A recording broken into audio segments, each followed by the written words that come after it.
வேதத்தில் 2 பேதுரு 3:5 மற்றும் சங்கீதம் 33:6 இரண்டும் ஒரே வார்த்தை தான் சொல்கிறது. அதாவது தேவனுடைய வார்த்தை எப்படிப்பட்டது என்று நீங்கள் அறிந்து கொள்ள வேண்டும். ஆனால் அந்த வசனம் சொல்லுகிறது, அது வானத்தையும் பூமியையும் வானத்தில் உள்ள சர்வ சேனைகளையும் சிருஷ்டித்ததாம். அந்த வார்த்தை தேவனுடைய வார்த்தை. தேவன் எப்படிப்பட்டவர் என்று நாம் இந்த உலகத்தில் வாழ்வரை ஒரு துளிதான் அறிந்து கொள்ள முடியும் என்று நான் சொல்வதுண்டு. அதுபோல தேவனுடைய வார்த்தையும் அதிசயமானது, அதை அறிந்து கொள்ள முடியாது. அது பாருங்கள், இந்த உலகத்தின் வானத்தையும் பூமியும் அது சிருஷ்டிக்குமானால் எவ்வளவு வல்லமை உள்ளது. அவர் நம்மளைப் போல, அவர் இப்படி தான் ஒரு மனிதனை போல, என்னை போல பாருங்கள், அவருக்கு தலை இருக்கிறது, உடம்பு இருக்கிறது, 2 கை இருக்கிறது. இதை வைத்து அவர் வானத்தை உண்டாக்கவில்லை. அவர் உண்டாக்கினார் என்றால் எப்படி?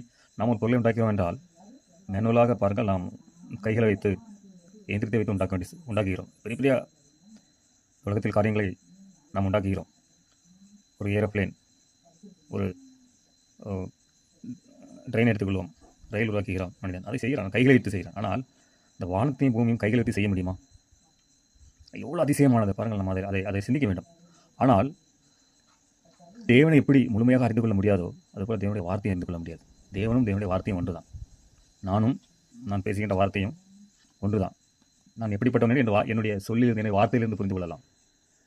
அந்த தேவனுடைய வார்த்தை எவ்வளவு அதிசயமானது பாருங்கள். அது பாருங்கள், இந்த வானத்தை அண்ணாந்து பார்க்கும், அதோட நட்சத்திரங்களை பார்க்கும், சூரியனை பாருங்கள். சூரியனை அவன் வார்த்தையை அவர் சொல்லி உருவாக்குகிறானால் இத்தனை ஒரு பயங்கரமான ஒரு வெப்பமுள்ள ஒரு சூரியனை உண்டாக்குகிறார், இந்த பூமி உண்டாக்கிறானால் எப்படியானால் அப்போருடைய வார்த்தை எப்படிப்பட்டதாக இருக்கும்?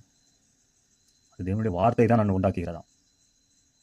அது சங்கீதம் 12:6. அது 7 தரம்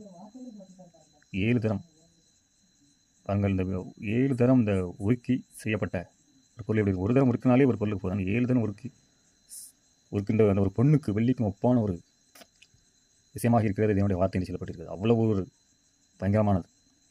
ஒரு பொருளை ஒரு வெண்ணியை பாருங்கள், ஒரு சூடாக்குகின்றீர்கள். அது 7 தரம் அப்படி சூடாக்கும்போது எவ்வளவு அது கொதிநிலை ஆக்கிறது, எவ்வளவு ஒரு ஆக்குகிறது. அதேபோல் அது 7 தரம் உருக்கப்பட்டதாக இருக்க தேவனுடைய வார்த்தை அவ்வளவு ஒரு சுத்தமாக இருக்கிறாங்க. ஒரு தரம் உருக்கினாலே சுத்தமாகிவிடும். ஒரு பொருளை ஒரு தரம் பாருங்கள் உருக்குகிறீர்கள், அது சுத்தமாகிடும். 7 தரம் உருக்கினால் எப்படி இருக்கும் அந்த வார்த்தை? அது தேவனும் அவருடைய வார்த்தையும் ஒன்றாம். வெளிப்படுத்தும் விசேஷம் 19:13 சொல்கிறது, தேவனுடைய வார்த்தை, அவருடைய பெயரே தேவனுடைய வார்த்தையாம். யார்? இயேசு கிறிஸ்து. அங்கே எழுதப்பட்டிருக்கிற கர்த்தருடைய பெயரே தேவனுடைய பெயரே கர்த்தர். அந்த கர்த்தர் என்று சொல்லப்பட்டு பின்பு அது அந்த கர்த்தராகிய தேவனுடைய நாமம், பெயரே வார்த்தையாம். பயங்கரமான ஒரு கொண்டுதான் இந்த தேவனுடைய வார்த்தையும் தேவனும். அதை அறிந்து கொள்ளவே முடியாது. அது சொல்லும்போதே சிருஷ்டிக்கப்படுகிறது இந்த உலகம், இந்த வானம், இந்த பூமி. அவர் இந்த பாருங்கள், அந்த அந்த லாசரை அவர் கொடுக்கும்போது, லாசரே வெளியே வா. யோவான் 12 அதிகாரத்தில் அவர் பாருங்கள், லாசர் வெளியே வா என்று இறந்து 4 நாட்கள் ஆன பிறகு ஒரு இறந்து போன ஒரு பிணத்தை கூறுகிறார், லாசரை வெளியே வா. அது வருகிறது. எப்படி அந்த பிணம் உயிர் பெறுகிறது? சங்கீதம் 19:6. அது ஆத்துமாவை உயிர்ப்பிக்கிறதாம் தேவனுடைய வார்த்தை. அது அங்கே கிரியை செய்தது. சங்கீதத்தில் சொல்லப்பட்ட அந்த தீர்க்க தரிசனம் பாருங்கள், யோவான் 11 அதில் கிரியை செய்தது. யோவான் எழுப்பி அந்த வார்த்தை, தேவனுடைய வார்த்தை தான் பேசுகிறார். அது சிருஷ்டிக்கப்படுகிறது. வானம் கொண்ட அந்த வார்த்தை அவ்வளவு பயங்கரமானது. அந்த வார்த்தையை பாருங்கள், முழு மனதோடு விசுவாசிக்க வேண்டும். முழு மனதோடு விசுவாசித்து அதில் இருந்து பாருங்கள், அதை அசட்டை செய்யாமல், அது மற்றவர்கள் நம்ம ஏமாற்றி விடாமல் பார்த்து கொண்டால் மாத்திரமே பாருங்கள் தேவனுடைய வார்த்தையை நீ முழு மனதை விசுவாசிக்கின்ற அர்த்தம். அல்லது பாருங்கள், வருகின்ற நாட்களில் நாம் வஞ்சிக்கப்படுவோம்.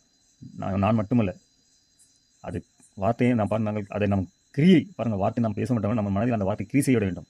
அப்போது மாத்திரம் நாம் வஞ்சிக்கப்படாமல் இருப்போம். தேவனுடைய வார்த்தை அவ்வளவு வல்லமை உள்ளது.